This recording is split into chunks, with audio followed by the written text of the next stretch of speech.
Hello! Welcome back to another video from Adventurium April 2018, and this is Kim, and this is Fables Den, which is where you are, and again, welcome. Okay, so in this video I want to talk about who are you and what are your brand and how can you sort of find your voice when it comes to an online platform. It doesn't matter if you're blogging or putting up videos or creating stuff on Instagram or going live on any of the social media platform or tweeting on Twitter. Doesn't matter what social media platforms you're using, but I just want to talk about how you could sort of find what your brand is, like find your voice or define who you are, find your core values as an online tarot reader and stuff like that. Okay, so first I want to begin this video by saying that this is all based on my personal experiences. I think nothing is absolute, obviously. This is just kind of how what I found useful and how I came to define my online business and how I came to define my own brand and what I wanted to create and what I can offer and stuff like that. So it's sort of my own journey and reflections and kind of insights that I sort of observed and sort of explored and found useful just during that journey, during my adventure of becoming a tarot reader and also being a tarot reader.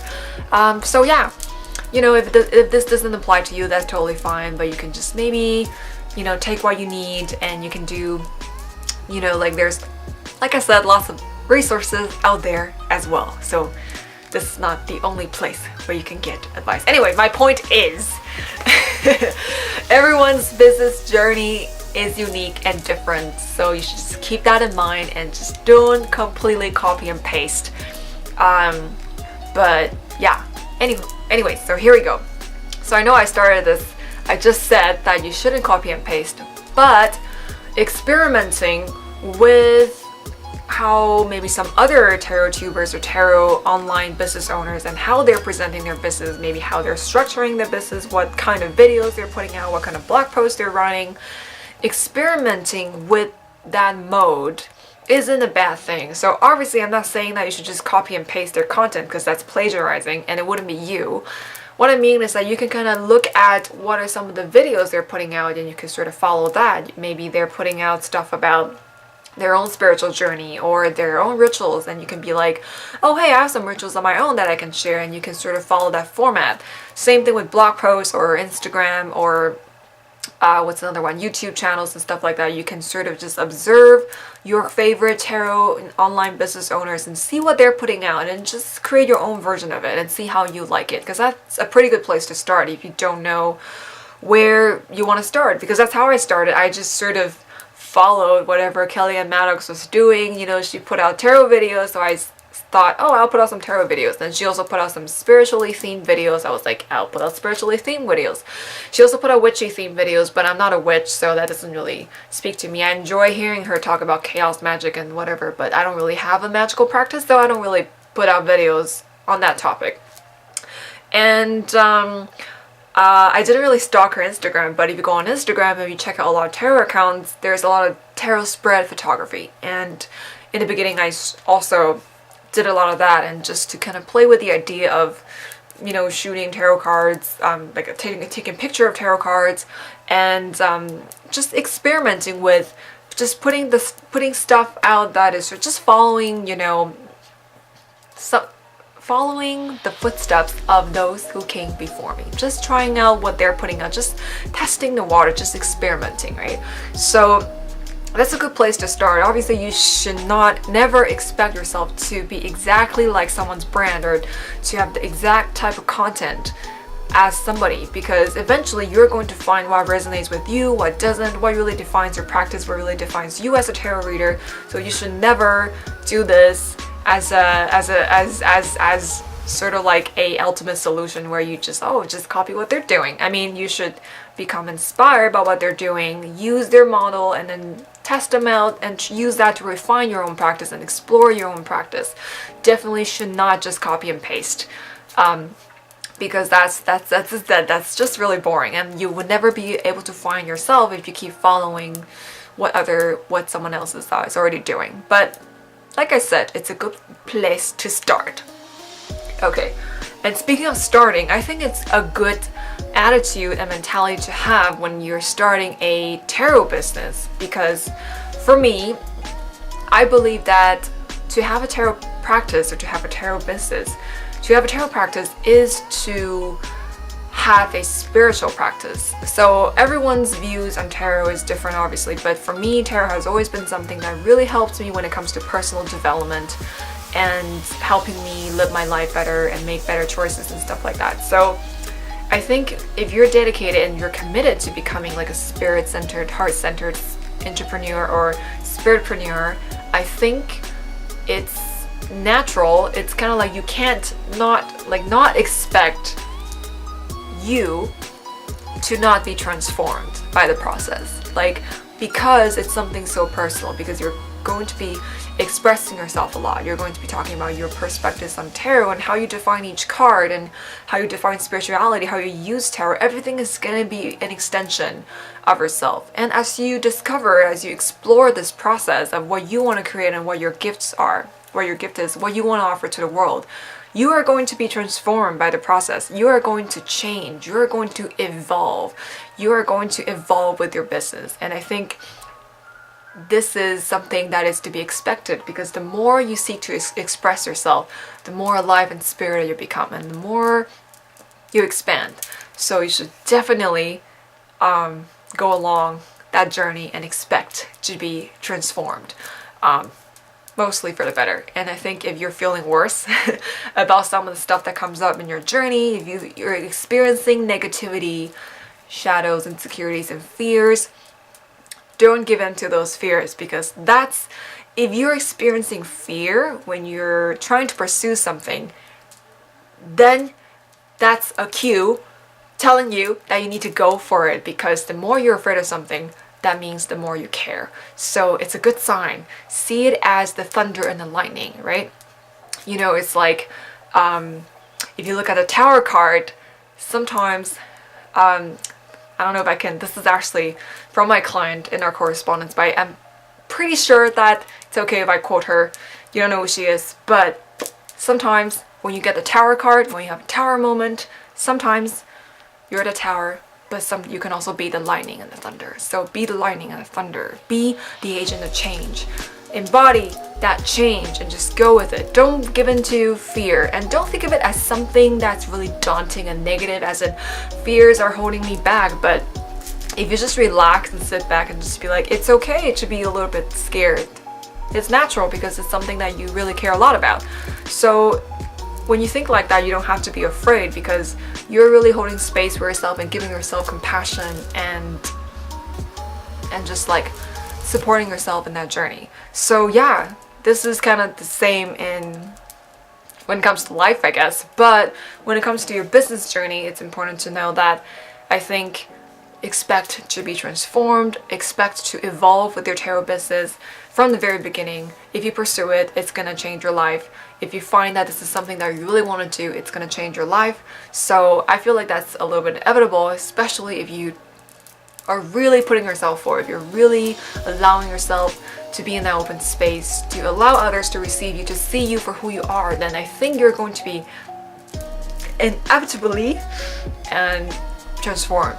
And there's no way around this, and it's always gonna be better, despite the fact that you might experience something shitty along the way. But I think if you just keep going, then you're gonna get to the 10 of Cups. It's gonna be happily ever after. It's gonna be this happily ever after that continues to unfold and continues to get better beyond your wildest dreams. So that's the first thing. Okay, so I keep trolling off into this like spiritual talks, but here's the more practical stuff. So when it comes to your brand name or shop name, or kind of coming up with a name for your platform, so what do? Some of the things you can consider is using your own name, attaching your own name to it. Maybe have a cute nickname or use your full name. You can just, like, my name is Kimberly Dan. I could have just named it Kimberly Dan Tarot, but for me, I wanted something more fantastical, something with a fairy tale flair, so I went with Fables Den. So that's another thing. Like, if you're thinking about like, I don't really want to attach my own name to it. I want to have something metaphorical or something using figurative language, something clever, something fun. Then you can look into like what are the things that appeal to you? Like, what are some of the metaphors that appeal to you? It would be good to look into like fictional genres that you're into, the symbols that you're into, maybe some of the fairy decks you already have that you're into. So for example, if you know that you're drawn to dark decks like Deviant Moon or vampire decks, and you know probably you're going for something gothic, like the language that you're going to be using would tap into the, you know, the vocabulary of that genre. So for me, I named it Fables Den because I knew that I was a writer. I'm a writer still, and I'm really into writing. I'm really into storytelling. I'm into the idea of magic. I'm into the idea of like into the woods, the forest. It's like a cozy little space. It's not high magic. It's not something really towering over you. It's not something so divinely distant. It's something really cozy. It's just like a little magical space. So I started brainstorming, right? I just started thinking, okay, I like the word fairy tale, and then I looked up used the thesaurus and tried to look for words that are associated with that fairy tale animal. And I was like, oh, well, like, okay, I want like a word that means fairy tale.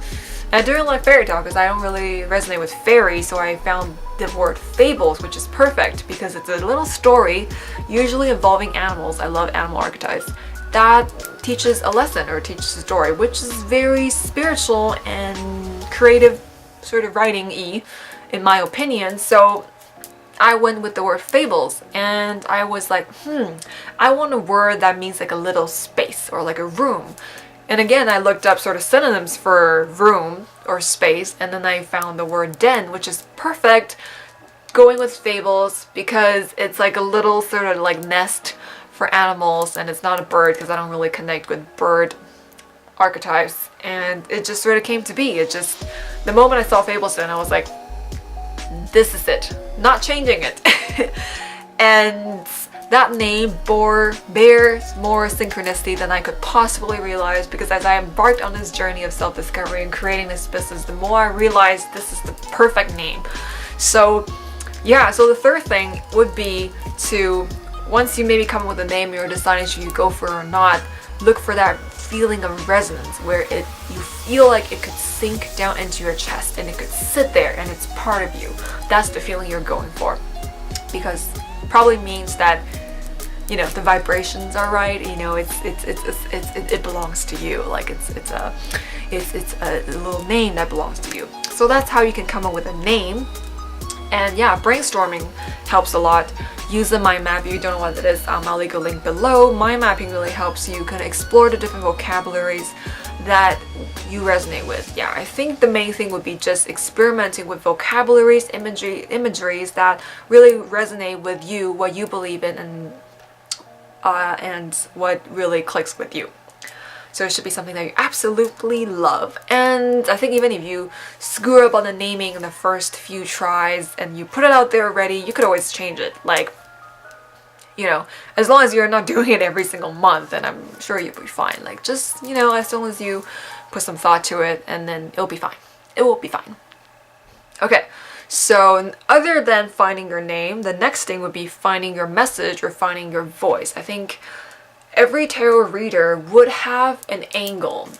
At least for the tarot readers I follow and the tarot readers I seek to become, you will have like an angle, right? You will have something that's really unique about your perspective that makes you the tarot reader that your clients want to go for. For example, like, you know, every reader is so different. Every reader has a set of philosophies and topics that they believe in. For example, Kellyanne likes to talk about shadow work and self-love. Jesse Huttenberg likes to talks about shadow work as well, and also lots of witchy stuff. And there's Anthony, and then there's like Vanabelle. There's like, you know, all these great tarot readers and tarot tubers and online tarot business owners. They all have like an angle to things. Like they all have a very unique voice. So I think finding your voice and developing your voice or your style is very important in an online tarot business, because I think that's what's going to set you apart. Which is why in the beginning I said that you should expect to be transformed. You should expect to evolve with your business. Because if you stay still, if you don't really try to change yourself for the better, then your business won't go anywhere either. Because it's something so, tarot is just so personal. I just feel like if you really want to enter that unique space where it's meaningful, you're doing meaningful work, I don't know. I just feel like a lot of dedication when it comes to like your personal development, like that has to be involved. So I think finding your message and your style is part of that. Is, you know, where is your heart? What does your heart believe in? And sort of how I found my message and how I found my style of reading and what I could give was to continue to experiment. Basically, just kept doing it, strayed away from what I didn't like and just kept doing what I liked. And I think just a lot of effort has to be put into experimenting. And like I said before, you could try to model based on someone else's business. I think that's a good place to start. But I think as you sort of experiment with it, you would know that maybe this is not the way I want to express tarot. Maybe this is not really my thing. But an important element or thing to do is to experiment. You want to continue to try to create new things and try to find different ways of creating things, because you're bound to find something that you would really like, and don't feel like everything is wasted or all your efforts are wasted. This is all part of active experimenting. If you didn't go through all those process, then you would never know what works for you and what doesn't. So it's also something important to bear in mind, is to not feel afraid or frustrated or like you waste a lot of time when you are spending time exploring and developing your business. I think that's just part of the process. You know, wherever way you're going, it's all like an upward spiral. You know, it's all part of that journey of growth and discovery and adventure, you know, and evolution. So just keep going with it. Just keep following your heart. But a practical sort of suggestion when it comes to defining your voice is really you need to do personal development work. Like, you need to cultivate self-awareness and all that jazz, and really think about how you want to live your life. Like, what are the important things in your life? Maybe you're someone who's really into talking about soulmates, but what's special about the topic of soulmates, you know, from your perspective, right? Maybe you have this angle when it comes to relationships. Maybe you have an angle when it comes to parenting. Maybe you have an angle when it comes to living your life in a certain way, or being bold, or, you know, how to integrate social justice into your daily life, and So kind of just like, what do you care about? Like, what are the topics that you love? Because, you know, instead of trying to find your audience and cater to your audience and think about what people might like, you should always start with what you like. Because the things you like are the things that people are going to like about you, right? If you write a bunch of stuff that's not really you and people like that kind of stuff, then people aren't really liking you. I just feel like that's a really disconnected place to be when you're running a heart-centered business. And I think that's just not, it wouldn't be as fulfilling if you're just genuinely trying to create what you're meant to create. So think about what's important for you. Like, what topics are you into? Like, I've always known that I love storytelling, and I believe in developing myself. Continue to work on yourself and leveling up in life. So growth, personal growth, and personal development is very important for me. And being authentic, being genuine, finding what I really loved, finding that piece of myself, and reintegrating pieces of myself. That's also something very important for me. So I knew that was always something that I wanted to pursue, and it's something that I talk about on my channel a lot, which is answering your calling, designing your life in the way that benefits you, that you like, living your life the way that you want, finding languages that works for you when it comes to talking about your life, talking about how you want to improve yourself, talking about your career and love and stuff like that. So that's something very integral to my business, and that's something I came to know because those are the topics that I gradually discovered were important for me. So those are the things I like to talk about. So you should think about what you like to talk about, what bears meaning for you, what's meaningful for you, and go from there, because that's your voice. Your voice is what you want to say, the things that you want to say, not what people want you to say. So you should always focus on what you like first and what you love to talk about, and go from there. Okay, so I think those are some of the good places to start if you're thinking of starting an online tarot business. And before I close the video, I want to talk about how I figured out what I wanted to create. So if you follow me on YouTube, Instagram, etc., you would know that I have some, like on YouTube, I talk about tarot study stuff through the lens of storytelling. And if you follow me on Instagram, you know that I do a lot of doodles and tarot spreads and tarot spreads and little cute tarot comics and memes and stuff like that. And I also have a lot of spreads on my blog, and also blog about productivity on my blog. So those are the topics I constantly return to when it comes to creating. And I want to tell you how I figure out why I want to create those things. So for YouTube, I started by following what Kelly and Maddox was doing. I just posted spiritual videos and tarot videos, and then YouTube was relatively easy for me. I think I just really, whatever came to my mind, I just really posted it. So YouTube was kind of okay. I think I struggled the most with Instagram because, truth to be told, I really suck at taking pictures of tarot spreads and it just doesn't look good. That's why I always stick to like just simple white background, maybe like one ornament or decoration, and then just keeping it simple because I really just not really good at it and I hate it. Like, it's not something, I don't hate it, like I don't hate looking at other pretty photos and pictures of tarot spreads, but for me, I really hate the process of arranging and trying to get the right angle, the right lighting, the right arrangement of the cards. It's just something that's incredibly annoying for me. I hate it. So I don't do it. Like, from the very beginning, I knew this wasn't something I wanted to pursue. It was just too much effort and too much stress and strain. It wasn't something I really enjoyed. So I knew I didn't want to do that. But I do enjoy looking at people's photography and pictures of pretty spreads, because that's something that I'm not able to do. So I'm not hating on the thing. I'm just like, for me, I can't enjoy the process, but I do love looking at pretty photos of tarot cards and tarot spreads. So don't get me wrong there. But yeah, when it comes to Instagram, at first I was like, I think I try to sort of uphold this image of like, I'm like a writer and tarot reader. It's kind of like writer came first and then it's tarot reader. I think when I first started, I had this fear of being identified as a tarot reader because it was kind of like out of the blue. I didn't really want to be so upfront. Like, I didn't want that to be a thing at the front of my identity. So I'm a writer first and then I'm a tarot reader. So I'm a writer that does tarot stuff. So I post a lot of quotes and poems about tarot, or just poems about life, and tarot spreads that have to do with tarot, such as Harry Potter spreads, you know, like that has to do with fantasy literature. So I try to play off that, but I wasn't completely happy with it, and did that for a while. It wasn't until, like, long story short, it wasn't until I started doodling that I really found what I wanted to use my Instagram for, which is to post my doodles. And after I started doodling, that's when the engagement really happened. You know, after I started doodling, posting doodle spreads and creating more spreads, because I really love doing that. I really enjoy doing that. I'm really good at doing that. Start posting tarot spreads and other tarot comics. That, you know, my Instagram really took off because that was so intrinsically me. Which is why I was saying that you should try to discover what matters to you and what you love to do, and then just put that across your social media platform. And at the time, not a lot of people were doodling spreads, not a lot of people were doodling tarot, and I think I was one of the first few people who started doing that.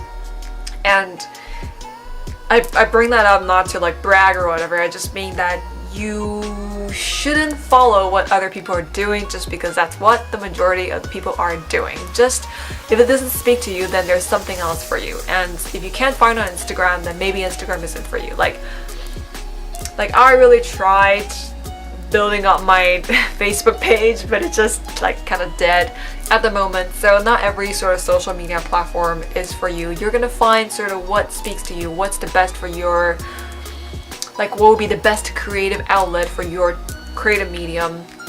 And for Instagram, I really found a place in Instagram. Like, it's one of my favorite places to post, aside from my YouTube. YouTube is my second, and then it's my blog, which is interesting because I'm a writer, so blog should really be my first. But you know, it's fun to put your face on something. I think that was, anyway, it's a long story. But yeah,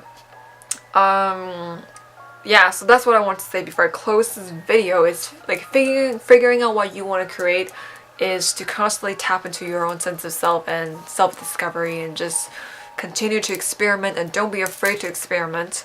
I mean, the worst thing is some people might dislike it, and then you could always just delete it if it's really bad. So whatever, right? Just, you know, it's social media. You have a lot of control over it. I mean, a lot of people are going to see it, but if you truly don't like it, just delete your freaking account and start over, right? So there's really not a lot of consequence when it comes to experimenting online.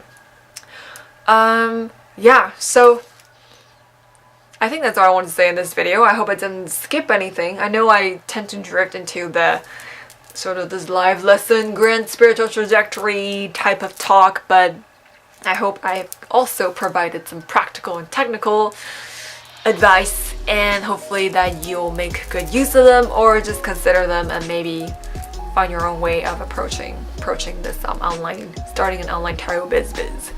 And yeah, I think that's it for now. Thank you for watching, and I will see you in the next video.